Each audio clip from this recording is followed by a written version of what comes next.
You lie down. The house is silent. But your mind isn't. Starts getting loud. The phone goes dark. The lights fade. And everything you avoided comes back. Uninvited. You did everything right. Worked. Grew. Survived. Learned to respect yourself. But peace didn't follow. During the day you function. Solve.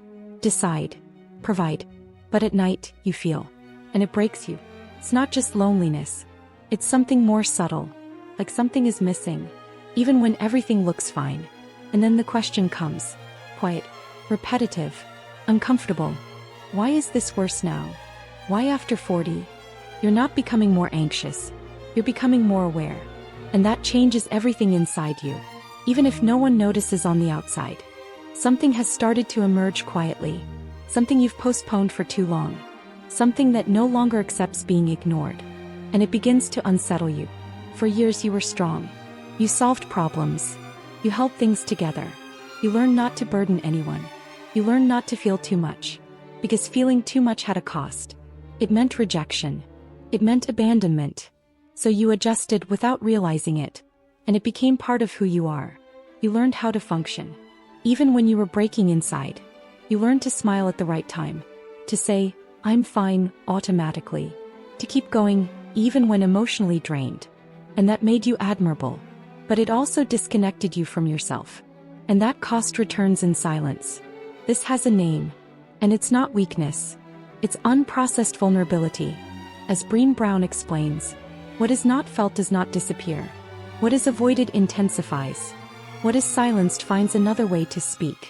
And it usually speaks at night. It accumulates. In the words you never said. In the boundaries you never set. In the goodbyes that never really happened. In the love that stayed unresolved. In all the almosts that never closed. All of this stays inside you. And none of it disappeared. During the day you distract yourself. You produce. Solve. You respond. You fill every empty space. Because emptiness feels dangerous. But at night, there's nowhere to run. The noise fades. And silence reveals. And that's when everything surfaces. Anxiety doesn't begin there. It only shows itself there. It's not the problem. It's the signal. A sign that something needs to be seen. An internal request for attention. A part of you trying to be heard. Even if you want to avoid it. It's not a loss of control. It's not emotional weakness. It's not all in your head. It's accumulated emotion without space. It's feeling without language. It's pain without witness. And that creates pressure inside you. A pressure that needs to be released somehow. And that's why it gets worse after 40. Because you've matured emotionally. You no longer accept shallow distractions. You no longer deceive yourself easily. You feel more with more clarity. And you also notice more what's missing. And that hurts in a different way. A more lucid and deeper way. Because now you know.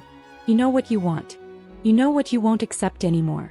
But you still don't know how to fill the right void. And that space between awareness and fulfillment is where anxiety grows. Quiet, persistent, honest. As if it's ringing to show you something you still haven't allowed yourself to see. You didn't get here by accident. There is a pattern. Silent, repeated, and very well hidden. It doesn't shout. It doesn't look obvious. But it guides your choices. Without you realizing it. You say you want love. But you feel drawn to the difficult. To the distant. To the emotionally unavailable. Not because you like suffering. But because it feels familiar. And what is familiar? Feels safe. Even when it hurts. You don't choose it consciously. But something inside you recognizes it. Recognizes absence. Recognizes uncertainty. Recognizes the need to earn love. And interprets that as connection. Because that's what you learned. Without ever naming it clearly. Maybe back then, love meant unstable attention. Inconsistent presence. Affection that came and disappeared. And you learned to wait. To try harder. To prove your worth. So you wouldn't be left again. So now, you give too much too soon. You adapt too much. You understand the other person too much. You justify what hurts you. And call it emotional maturity. But deep down, it's old emotional survival. You say you're selective. And you are. But not in the way you think. You don't accept just anyone. But you accept crumbs. When they come from the right person. And that confuses you, because it feels contradictory. You're not running from love, but you're not moving toward it either.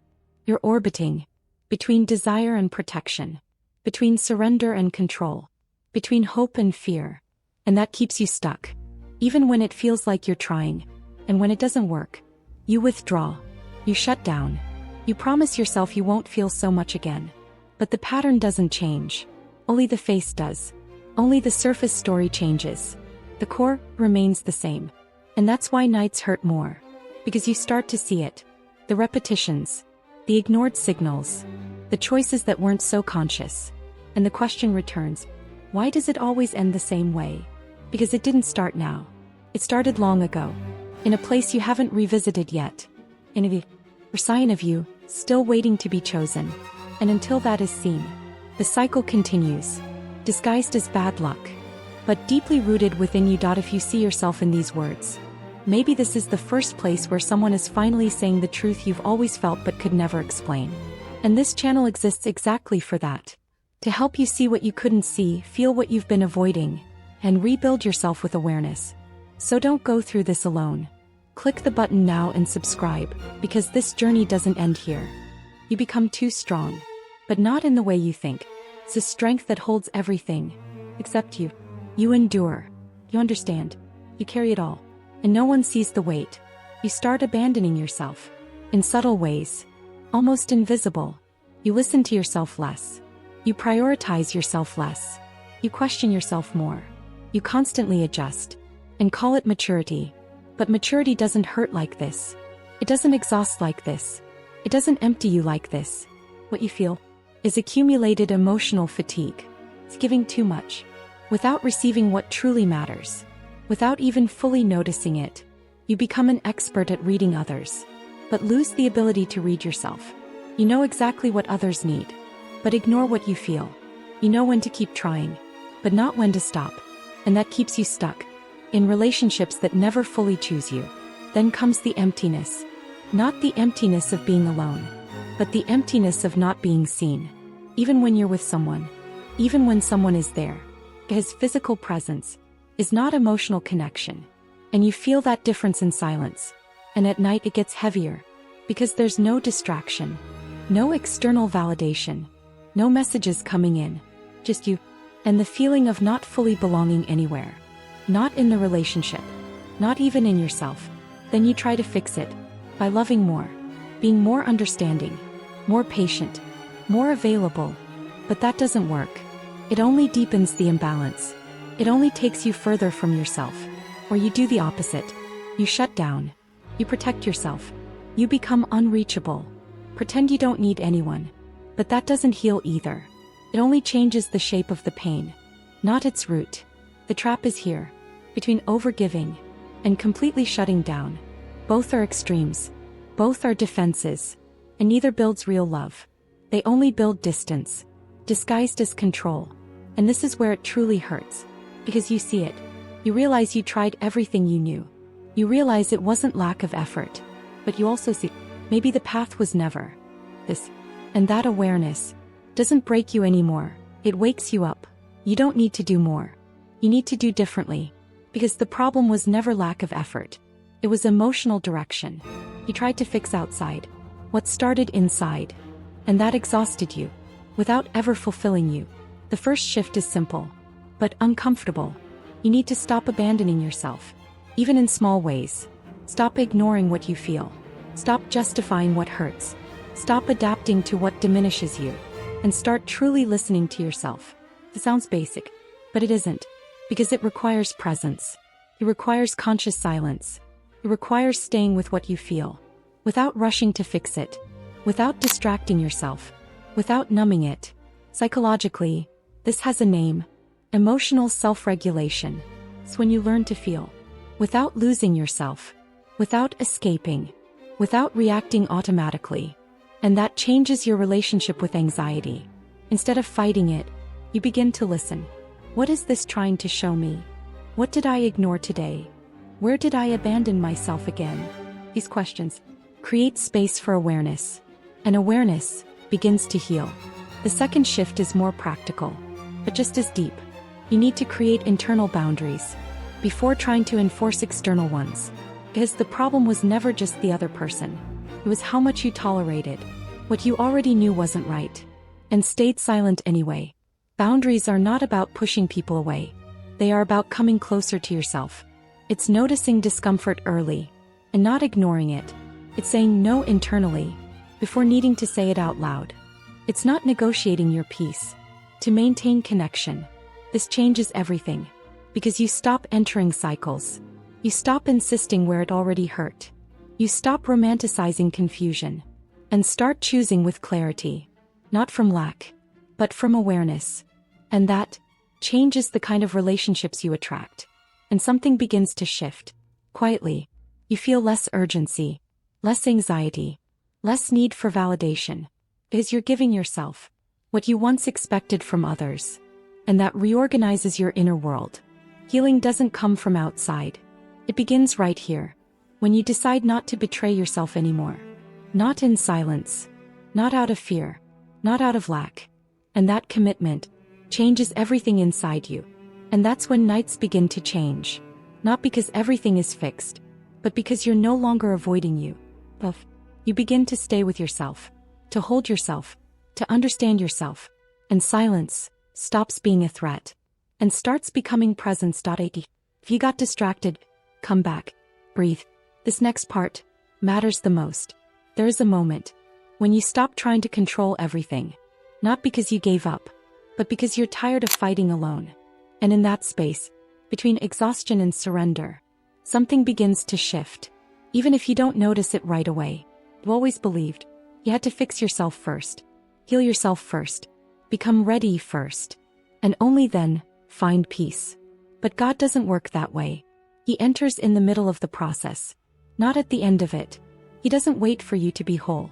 He comes closer when you're tired, when your strength can't hold anymore, when your mind finds no answers, when the night feels heavier than it should, and you don't know what else to do except stay there, in silence. And in that silence, something subtle happens. It's not loud. It's not intense emotion. It's presence. A presence that doesn't invade, but also doesn't leave, even when you doubt. In peace I lie down and sleep, not because everything is solved, but because something inside you begins to trust. For you alone, Lord, make me dwell in safety. And that safety doesn't come from someone beside you. It comes from within, from a place you hadn't accessed before.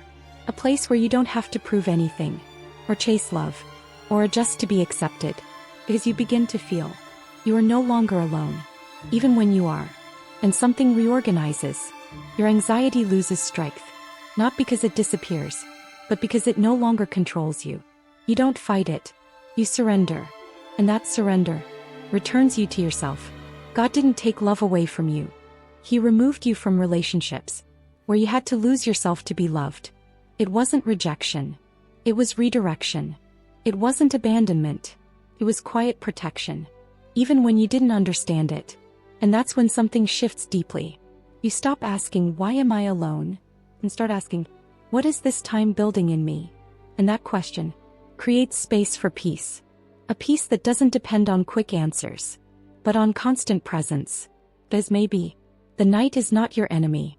Maybe it's the only place where God could finally reach you with distractions, without noise, without masks, just you.